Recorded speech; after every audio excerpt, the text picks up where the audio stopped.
எங்கள் அன்பின் பரலோக பிதாவே, இந்த ஆசீர்வாதமான மாலை வேளையிலே நீர் எங்களோடு பேசும், உடைய வார்த்தையை வெளிப்படுத்தும். ஆண்டவரே, சுகம் என்கிற தலைப்பிலே நீர் எங்களுக்கு தேவையான சுகத்தையும் பலத்தையும் ஆரோக்கியத்தையும் சிலுவையிலே சம்பாதித்திருக்கிறீர். அதை நாங்கள் பெற்றுக்கொள்ளும்படி எங்களுடைய மனதை தெளிவாக்கும். உடைய வார்த்தையினாலே எங்களை ஆண்டவரே பலப்படுத்துவீராக. இயேசுவின் நாமத்தில் ஜெபிக்கிறோம் பரலோக பிதாவே, ஆமென். ஹல்லேலூயா. 1 பேதுரு 2ஆம் அதிகாரம் 24வது வசனம் சொல்லுகிறது, பாவங்களுக்கு செத்து நீதிக்கு பிழைத்திருக்கும்படிக்கு அவர்தாமே நம்முடைய சரீரத்திலே நம்முடைய பாவங்களை சிலுவையின் மேல் சுமந்தார். அவருடைய தழும்புகளால் நாம் குணமானோம், குணமானீர்கள் அப்படின்னு எழுதப்பட்டிருக்கிறது. தழும்புகளால், இயேசுவின் தழும்புகளால் நீங்கள் குணமானீர்கள். நடந்து முடிந்த ஒன்று. தழும்புகள் என்றால் என்ன? இயேசுவின் தழும்புகள் என்றால் என்ன? தழும்பு என்பது ஒரு சரீரத்தில், உங்கள் சரீரத்தில் ஒரு காயம் ஆயிடுச்சுன்னு வைங்களேன், டீப்பான ஒரு காயம், ரொம்ப பெரிய ஆழமான ஒரு வெட்டு காயம் ஆயிடுச்சு அப்படின்னா அது அந்த புண்கள் ஆறினாலும் அந்த இடத்துல தழும்புகள் ஏற்பட்டுரும். அந்த தழும்புகள் என்ன அடையாளமாக இருக்கும். இயேசுவின் தழும்புகள் என்பது தியாகத்தின் அடையாளமாக இருக்கிறது.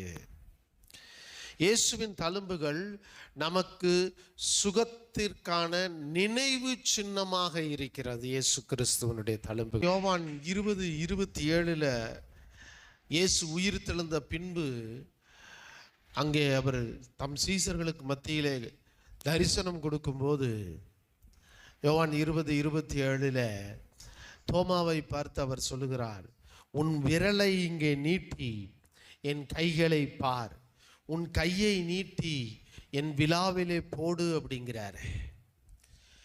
இன்னைக்கு உங்க சுகம் இயேசுவின் தழும்புகளில் இருக்கிறது.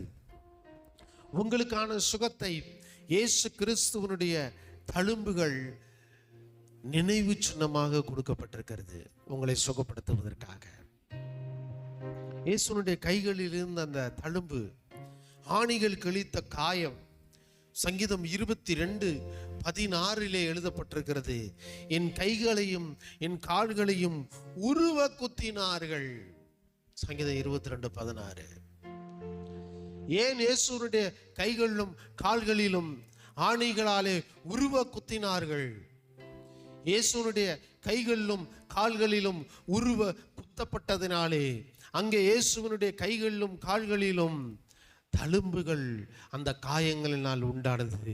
அந்த தழும்புகள் உங்களை சுகப்படுத்தக்கூடிய நினைவு சின்னமாக இயேசுனுடைய கைகளிலும் கால்களிலும் இன்றைக்கும் இருந்து கொண்டிருக்கிறது. தேவ பிள்ளைகளே,